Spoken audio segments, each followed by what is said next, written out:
Hello বন্ধুরা, hash education and educational চ্যানেলে তোমাদের স্বাগত জানাচ্ছি। তো আমরা যে সিরিজ শুরু করেছিলাম মিশন ডাব্লিউবিসিএস, তাতে আজকে আমরা হিস্ট্রির উপরে কিছু প্রশ্ন উত্তর দেব। ঠিক আছে, কোশ্চেন অ্যান্সারের একটা ভিডিও তৈরি করতে চলেছি। তো এখানে যেসব কোশ্চেন অ্যান্সারগুলো থাকবে সেগুলো হচ্ছে আগে আসা ডব্লিউবিসিএসের যেসব হিস্ট্রির কোশ্চেন এসেছিল তারই কিছু কোশ্চেন নিয়ে আমাদের আজকের ভিডিও। তো আশা করছি আজকের প্রশ্নের যে ভিডিওটি দিচ্ছি সেগুলো তোমাদের ভালো লাগবে।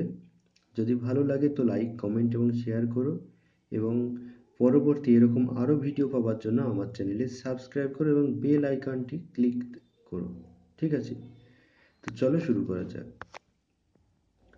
তো আজকের প্রথম যে প্রশ্ন সেটা আসছে, বুদ্ধদেব জন্মগ্রহণ করেন কত খ্রিস্টাব্দে? তো বুদ্ধদেব জন্মগ্রহণ করেন খ্রিস্টপূর্ব 563, 563। ঠিক আছে, 563 বুদ্ধদেব জন্মগ্রহণ করেন খ্রিস্টপূর্ব 563 খ্রিস্টপূর্বাব্দে। ঠিক আছে, নেক্সট, বুদ্ধদেব প্রথম ধর্মপ্রচার করেন কোথায়? তো বুদ্ধদেব প্রথম ধর্মপ্রচার করেন সারনাথে। বুদ্ধদেব প্রথম ধর্মপ্রচার করেন সারনাথে। ঠিক আছে, এগুলো সব কোনো না কোনো ইয়ারে প্রিলিমিনারিতে এসেছে এইসব কোশ্চেনগুলো। নেক্সট, জাতকের গল্পগুলি কোন ভাষায় লেখা? তো জাতকের গল্পগুলি পালি ভাষায় রচিত হয়েছে বা লেখা হয়েছে। জাতকের গল্পগুলি পালি ভাষায় লেখা।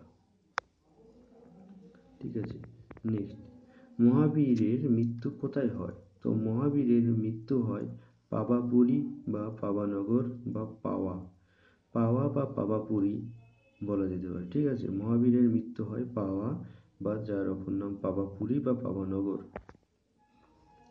নেক্সট, প্রাচীন ভারতে মোট কতজন তীর্থঙ্কর ছিলেন? তো প্রাচীন ভারতে মোট 24 জন তীর্থঙ্কর ছিলেন। ঠিক আছে, প্রাচীন ভারতে মোট 24 জন তীর্থঙ্কর ছিলেন। নেক্সট, সর্বশেষ তীর্থঙ্করের নাম কি? তো সর্বশেষ তীর্থঙ্করের নাম হচ্ছে মহাবীর জৈন, এবং তিনি হচ্ছেন 24তম তীর্থঙ্কর। নেক্সট, প্রথম প্রধান বৌদ্ধ ধর্মগ্রন্থ সমূহ কোন ভাষায় লিখিত হয়েছে? তো প্রধান বৌদ্ধ ধর্মগ্রন্থ সমূহ রচিত হয়েছে পালি ভাষায়। বৌদ্ধ ধর্মগ্রন্থ পালি ভাষায় লিখিত হয়েছে। নেক্সট, মেহেরগড় সভ্যতা আবিষ্কারে নেতৃত্ব দিয়েছিলেন কে? তো মেহেরগড় সভ্যতা আবিষ্কারের সময় নেতৃত্ব দিয়েছিলেন জা ফ্রাঁসোয়া জারিজ। মেহেরগড় সভ্যতা আবিষ্কারে নেতৃত্ব দিয়েছিলেন জা ফ্রাঁসোয়া জারিজ। নেক্সট, মেহেরগড় সভ্যতা কোন নদীর তীরে গড়ে উঠেছিল বা কোন নদীর তীরে অবস্থিত ছিল? তো মেহেরগড় সভ্যতা বোলান নদীর তীরে অবস্থিত ছিল। মেহেরগড় সভ্যতা বোলান নদীর তীরে অবস্থিত ছিল বা বোলান নদীর তীরে গড়ে উঠেছিল। নেক্সট, মেহেরগড় সভ্যতায় দুটি বাড়ির মাঝে কবরের অস্তিত্ব পাওয়া যায়। ঠিক আছে, এখানে প্রশ্ন আসতে পারে দুটি বাড়ির মাঝে কবরের অস্তিত্ব পাওয়া যায় কোন সভ্যতায়? তো দুটি বাড়ির মাঝে কবরের অস্তিত্ব পাওয়া যায় মেহেরগড় সভ্যতায়। নেক্সট, ধানের অস্তিত্ব বা ধান চাষের প্রথম প্রমাণ পাওয়া যায় কোন সভ্যতায়? তো মেহেরগড় সভ্যতায়। এই প্রশ্নটা 2017 মেন্সে এসেছিল। ঠিক আছে, ধানের অস্তিত্ব বা ধান চাষের প্রমাণ প্রথম পাওয়া যায় মেহেরগড় সভ্যতায়। ধান চাষের প্রমাণ। ঠিক আছে, নেক্সট, মেহেরগড় সভ্যতায় ঘোড়ার ব্যবহারের কোনো অস্তিত্ব ছিল না। ঠিক আছে, অর্থাৎ মেহেরগড় সভ্যতায় যারা বসবাস করত তারা ঘোড়ার ব্যবহার জানতো না। নেক্সট, কোন সভ্যতায় মৃতদেহকে হাঁটু মুড়ে নোয়ানো অবস্থায় শোয়ানো হতো? ঠিক আছে, তো সেটা হচ্ছে মেহেরগড় সভ্যতায়।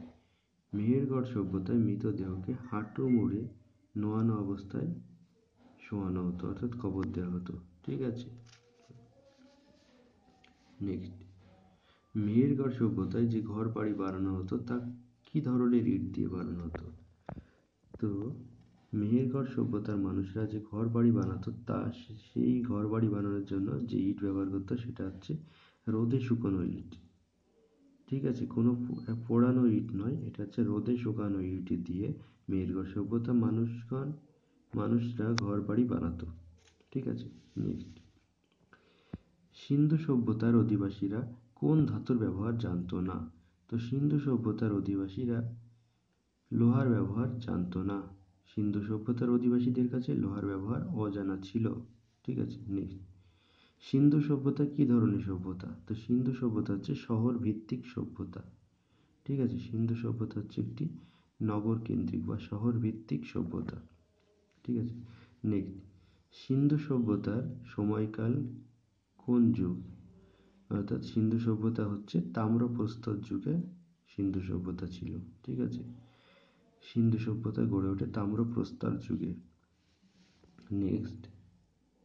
সিন্ধু সভ্যতার আবিষ্কারক কে? তো সিন্ধু সভ্যতার আবিষ্কারক হচ্ছে রাখাল দাস বন্দ্যোপাধ্যায় বা রাখাল দাস ব্যানার্জি। সিন্ধু সভ্যতার আবিষ্কারক রাখাল দাস বন্দ্যোপাধ্যায়। তো আশা করি আমাদের ডব্লিউবিসিএস এর মিশন ডব্লিউবিসিএস এর উপরে হিস্ট্রির যে প্রশ্নগুলি দিলাম সেগুলো তোমাদের খুব ভালো লাগবে, এবং আমি এরকম আরও অনেকগুলো হিস্ট্রির উপরে আরও অনেকগুলো কোশ্চেন অ্যান্সার সেট তৈরি করেছি, সেগুলো আমি তোমাদের পরবর্তী ভিডিওয় দিয়ে দিব। তো আশা করি তোমাদের আজকের ভিডিও ভালো লেগেছে। যদি ভালো লাগে তো লাইক, কমেন্ট এবং শেয়ার করো, এবং নতুন কেউ থেকে থাকলে অবশ্যই অবশ্যই আমার চ্যানেলে সাবস্ক্রাইব করো, এবং তোমরা আমার হোয়াটসঅ্যাপ নাম্বারে আমাকে হোয়াটসঅ্যাপে মেসেজ করতে পারো, যা হোয়াটসঅ্যাপ নাম্বারের লিঙ্ক আমার ভিডিও ডেসক্রিপশনে দেওয়া থাকবে। তো আজকের মতো এতটুকুই। পরবর্তী ভিডিওর জন্য আমাদের চ্যানেলের সঙ্গে যুক্ত থাকো। ধন্যবাদ।